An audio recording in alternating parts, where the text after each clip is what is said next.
You're listening to Drummer Daily, the daily podcast just for drummers, and it's just for drummers who are serious about creating great music.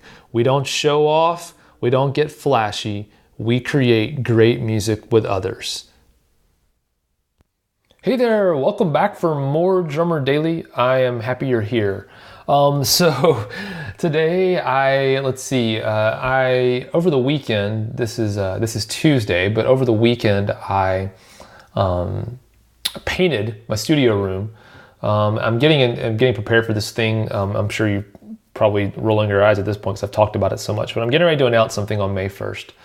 This episode comes out on April 25th, so we're less than a week away. But I'm announcing something on May 1st, and part of it's a new thing. It's a new thing. I can't tell you what it is yet. But I realized I had the need or the it'd be better if I kind of revamped my studio space just a little bit, just aesthetically, how it looks. So painting it was part of that. So I did that anyway, I did that this weekend, and so today I'm upstairs, or I'm going to be upstairs in a minute, kind of putting everything back in place. I had to move a bunch of sound panels and stuff, sound absorbing panels for, acoustic treatment, out of the way so I didn't get paint all over them. So moving all those back, putting, plug covers back on the plugs on the wall and things like that. So I'm looking forward to getting up there. I love hanging out in my little dedicated music space. It's very relaxing and very cool. But today I wanted to talk to you about something. I actually got an Instagram message from someone who listens, and he asked me about, I think it was Connors who asked me this. He said, "Hey, tell me, can you do something about the Nashville Numbers System? Like maybe what you should know about it and how you can use it as a drummer, like basically all that stuff." And I thought that's a great idea. I haven't really talked about that much. Now, if you don't know, the Nashville Numbers System is a way that it's typically, it was developed and it's used by guitar players, piano players, bass players. It's used by all the melodic instruments. And it's kind of it's a super shorthand way of writing out chord progressions in a song. Now, what's really cool about the Nashville Numbers System, and depending on your experience, I know a lot of people in churches use this now, but what's cool about the Nashville Numbers System is a couple of things. The coolest thing about it is, if you know any music theory at all, like every song is in a certain key, like it's in the key of C, or it's in the key of E or E minor or whatever. A song is in a certain key, and that key tells you, normally there's this number of notes, these certain notes and chords are in this song. And so the Nashville Numbers System basically takes the actual notes out of the whole equation and just says, for example, if you're playing in the key of C, the root chord of the key of C is C. And so Nashville Numbers System would say that's the one. And they basically go through and C, D, E, F, G, it's 1, 2, 3, 4, 5, all the different chords going up the scale basically are 1 through 8, basically 8 being the octave higher than the 1. And so what's really cool about that is it allows you to quickly change keys for the singer or for the production performance, or even if you're using a capo on a guitar, it allows you to quickly play different shapes, different ways. And mentally, all you have to know is, are we playing the 1, the 4, the 5? And then when you do that too, that's when you start to recognize the similarity in a lot of chord progressions, because you start to recognize what a 1 sounds like, what a 4 sounds like, what a 6 sus sounds like, or whatever. So anyway, the Nashville Number System is a shorthand way of writing out the chord progression. So you might have a chord chart that has like the lyrics written out for a song, and then over like the part of the lyric where the chord changes, you'd have like, this goes to the 4 here, or whatever it is. That's kind of the basic version. Now, the real Nashville Number System also has a system of other symbols that get written out along with the numbers that indicate basically timing is the thing, timing or the type of note that you're playing. For example, if I were to write a 1 and then put a diamond around it, that would mean that I would strum the guitar and just strum it once and let the note ring out. So that's a diamond on the guitar, is basically playing the note and ending. You might diamond at the end of a song. You hit the big note at the end and let the note just kind of fall away. There's things like split bars where people will write, 3, it goes to the 4, then the 5, but beats 1 and 2 are the 4 chord, and then beats 3 and 4 are the 5 chord. And so they would write, 4/5 or however it is, to delineate to themselves that the bar is split in half, and half of the bar has a 4 chord, half the bar has a 5 chord.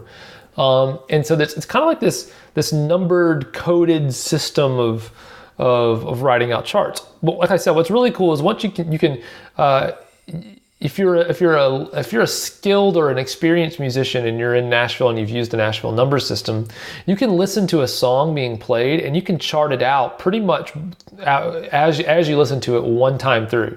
You don't need to stop, and you can just go 1, 4, because the thing is, you don't even need to know what key it's in when you're listening, because you can just hear what the root note is, you can hear what the different chords sound like, and just write it out.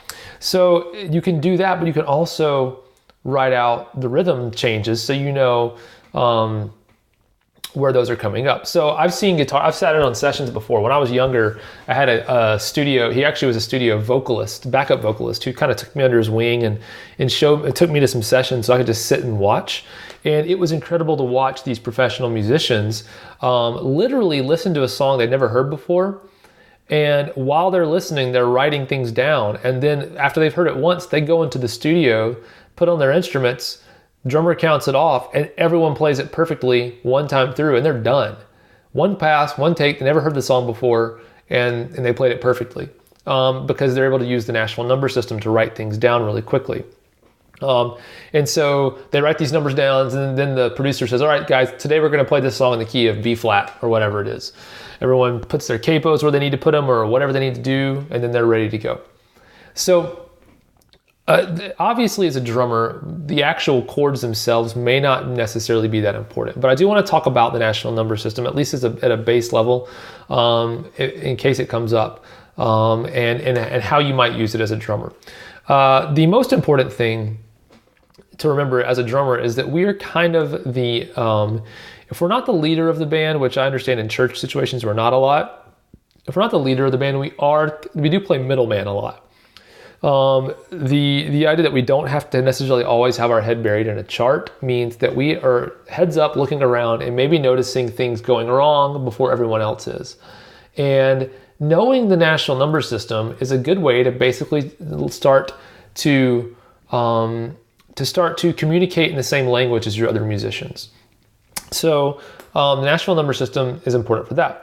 The other thing is, if you're ever handed a chart that has the Nashville Numbers System on it and you're in a session, if you plan on ever being a session musician, session drummer, being handed a chart like that, you actually get all kinds of clues as to the timing of the song, where you are in the song, where the accents might be, where the pauses might be, where there might be an extra bar. You get so much insight into the song by seeing the numbers and the shapes written out with them if you understand them. And so that's kind of the basic use of the Nashville Numbers System as a drummer. I will say this, I don't know many drummers who are professionals who ask for the chart in the number system, but almost every professional that I know can receive a Nashville Numbers chart and use it and follow it to some degree. And that would definitely describe me. Strangely enough, I took music theory in high school, actually, living in Nashville, of course. I took a music theory class one semester in high school. And so I kind of got the basics there as far as, the circle of fifths and things like that to do with music theory. But I will tell you this, knowing what a 4 chord sounds like in a song, or what a 6 or a 5 or whatever it is, knowing the basic chords and what they sound like as far as the numbers go has been invaluable to me working with other musicians in pretty much every situation I've found myself in. So I don't want to tell you to go completely headfirst into the Nashville Numbers System and learn the Nashville Numbers System like front and back. I mean, you can if you're interested in that. And definitely if you play another instrument, it might be helpful. But I do think that learning it at a very basic level will help you. If nothing else, just then communicating with other musicians in your band. And so check it out. Do some Googling Nashville Numbers System. It's kind of a fun thing to look at and see. If you've never seen it before, it kind of starts looking like hieroglyphics in a way. It's really funny. But I hope that this has been kind of helpful to you. That's a great question.